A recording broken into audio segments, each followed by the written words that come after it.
Pernah nggak sih kamu datang ke tempat ibadah sambil bawa ekspektasi setinggi langit? Kita sering banget ngarepin kedamaian yang sempurna, orang-orang yang super suci, dan lingkungan yang sama sekali nggak ada drama. Tapi kenyataannya, seringkali jauh banget dari itu.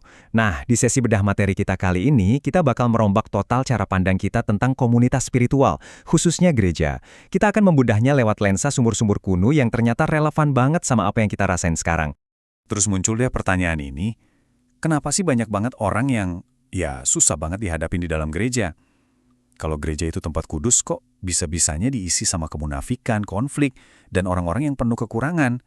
Malah kadang orang yang ngakunya beriman justru jadi yang paling bikin pusing.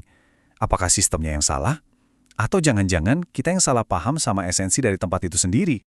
Untuk menjawab itu, mari kita masuk ke bagian pertama, bahtera keselamatan. Biar gampang ngebayanginnya, sumber kuno kita pakai perumpamaan yang luar biasa cerdas. Bayangin gereja itu kayak bahtera Nuh. Konsep ini benar-benar bakal ngubah cara kita melihat orang di sekitar kita loh. Ini nunjukin dengan jelas kalau gereja itu bukan country club elit yang isinya cuma orang-orang sempurna. Bukan. Gereja itu adalah kapal penyelamat yang lagi berlayar di tengah banjir bandang yang mematikan. Di luar sana, dunia diibaratkan lagi dilanda lautan kekacauan rohani dan air bah dosa. Jadi, mereka yang ada di dalam bahtera ini pada dasarnya adalah orang-orang yang lagi diselamatkan dari kebinasaan. Mereka kumpul di sana bukan karena mereka udah sempurna, tapi murni karena mereka butuh tempat berlindung untuk bisa bertahan hidup. Ini bawa kita ke bagian kedua, menjinakkan binatang buas. Coba deh kita ngintip siapa aja sebenarnya penumpang kapal penyelamat ini. Kalau kita ingat lagi ceritanya, Nuh kan nggak cuma bawa keluarganya aja kan? Sama persis kayak bahtera Nuh yang asli, gereja itu isinya campur aduk. Memang sih, ada domba-domba yang lembut, rendah hati, dan gampang diarahin. Tapi di sebelah mereka ada juga binatang-binatang buas yang sama sekali belum jinak. Orang-orang yang egonya masih tinggi banget dan gampang meledak amarahnya. Di barisan yang sama, ada juga orang yang baru aja bertobat, dan mereka yang datang bawa trauma atau luka batin yang dalam banget dari masa lalu. Dan semuanya harus kumpul di satu tempat yang sempit. Kebayang dong gimana ramenya. Jadi, poin krusialnya tuh gini, sempurna itu bukan syarat buat bisa masuk ke bahtera. Justru sebaliknya, bahtera itu adalah tempat di mana kekudusan lagi aktif-aktifnya dikerjain. Watak yang keras pelan-pelan dilembutin, ego yang liar lagi ditertibkan, dan jiwa yang hancur lagi dipulihkan. Proses menjinakkan ini jelas butuh waktu, dan seringnya bakal kelihatan berantakan banget, penuh gesekan antar penumpang satu sama lain. Kalau kita perhatiin struktur penumpangnya, Nuh dan keluarganya juga ada di dalam barang binatang-binatang itu. Mereka ini ibarat para pemimpin rohani kayak uskup atau imam. Tugas mereka bukan buat jadi sosok yang anti salah, tapi mereka itu ibarat navigator. Tugas utamanya simpel, mastiin kapal ini nggak tenggelam dan tetap berlayar ke arah yang benar. Sementara itu, umat adalah binatang-binatang yang lagi berproses, belajar gimana caranya bisa hidup bareng tanpa saling menggigit, dan pelan-pelan ngebiarin Tuhan mengubah sifat asli mereka. Sekarang kita lanjut ke metafora kedua di bagian ketiga ini, rumah sakit rohani. Kalau bahtera tadi ngebahas siapa yang diselamatkan, nah rumah sakit ini ngejelasin gimana mereka disembuhin.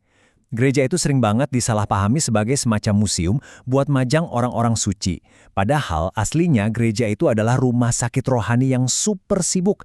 Ini tuh kayak UGD-nya jiwa manusia. Semua orang yang masuk ke situ adalah pasien yang lagi dirawat intensif karena penyakit mematikan yang namanya dosa. Yang menarik dari sini adalah gimana sumber kita membagi tugas medisnya secara praktis. Kristus sendiri adalah sang tabib agung. Para klerus seperti uskup, imam, diakon, itu tugasnya kayak dokter jaga dan para medis. Mereka dikasih tanggung jawab buat mendiagnosis penyakit rohaninya apa, ngebalut luka, dan ngasih resep pemulihan. Dan komunitas serta fisik bangunannya itu sendiri adalah bangsa rumah sakitnya. Tapi ya, kadang-kadang namanya juga manusia, dokter-dokternya ini bisa aja ikutan sakit. Para klerus itu tetap manusia biasa yang punya kelemahan dan pergumulan sendiri. Ini jadi pengingat buat kita semua bahwa iman kita itu dibangun di atas fondasi Kristus sebagai sang tabib agung, bukan dari kesempurnaan manusia. Kalau ada klerus yang jatuh sakit secara rohani, dia nggak lantas berhenti jadi bagian dari rumah sakit. Dia cuma pindah status jadi pasien yang butuh dirawat di tempat yang sama. Kalau ada rumah sakit, pasti ada obatnya. Mari kita bahas di bagian keempat, obat bagi jiwa. Kalau gereja benar-benar rumah sakit, jelas harus ada resepnya kan? Nah, disinilah peran sakramen jadi sangat amat penting. Pengakuan dosa, ekaristi, dan ritual suci lainnya itu bukan sekedar formalitas yang kosong atau cuma tradisi rutinan. Menurut sumber kita, sakramen-sakramen ini adalah terapi ilahi yang benar-benar hidup dan aktif. Obat ini tuh harus dikonsumsi secara teratur biar penyakit rohani kita nggak makin nyebar dan berujung fatal. Tapi jujur aja, nggak semua obat itu rasanya manis loh. Nasihat dari bapak rohani, aturan, atau teguran itu seringnya kerasa pahit banget di lidah. Kenapa? Ya karena obat ini langsung nyerang tumornya, yaitu ego dan rasa keras kepala kita sendiri. Kita nggak bisa ngeludah dan buang obatnya gitu aja cuma gara-gara rasanya nggak enak. Buat benar-benar sembuh, kita seringkali harus berani ngadepin gengsi dan kesombongan kita sendiri. Terus, siapa lagi yang kerja di rumah sakit ini? Kita lihat di bagian kelima, pasien membantu pasien. Kalau kamu lihat sekeliling, kamu bakal sadar kalau dokter bukan satu-satunya yang repot. Kita, ini pasien yang lagi dipilah-pilah berdasarkan seberapa parah sakitnya. Ada pasien yang masih di fase kritis karena egonya parah banget. Ada yang kondisinya udah stabil tapi masih bawa banyak luka dan butuh terapi terus-terusan. Terus ada juga yang badannya udah lumayan kuat karena perawatannya udah lebih lama. Ini konsep yang luar biasa indah. Kesembuhan kita bareng-bareng itu sangat bergantung pada gimana pasien yang udah agak mendingan mau ngebantu mereka yang masih kritis. Bukannya malah ngegosipin atau ngehakimin karena gejalanya kumat lagi, tapi dengan nopang mereka lewat kesabaran dan kasih. Jadi ingat ya, orang di sebelahmu yang kadang kelakuannya nyebelin itu bukan musuhmu, dia cuma pasien lain yang penyakitnya lagi kambuh. Oke, jadi gimana dong prakteknya? Mari kita bedah di bagian ke-6, langkah-langkah terapi ilahi. Sumber materi kita ini ngasih 4 panduan praktis biar kita bisa survive di lingkungan yang kadang berantakan ini. Pertama, taati terapinya. Pasien nggak bakal sembuh kalau dia nggak nurut sama dokternya kan? Kedua, minum obatnya. Nggak peduli sepahit apapun itu. Ketiga, nah ini penting banget, jangan ikut-ikutan nyebalin infeksi. Gosip, sakit hati, perpecahan, itu semua ibarat virus menular yang bisa ngerusak satu bangsal penuh. Dan yang keempat, tetaplah bertahan di rumah sakit.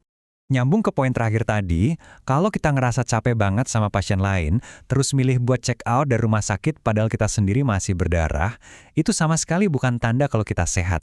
Malah sebaliknya, itu seringkali nunjukin kalau penyakit kesombongan kita sendiri belum ketahuan. Luka yang dibiarin gitu aja pasti bakal jadi infeksi yang mematikan.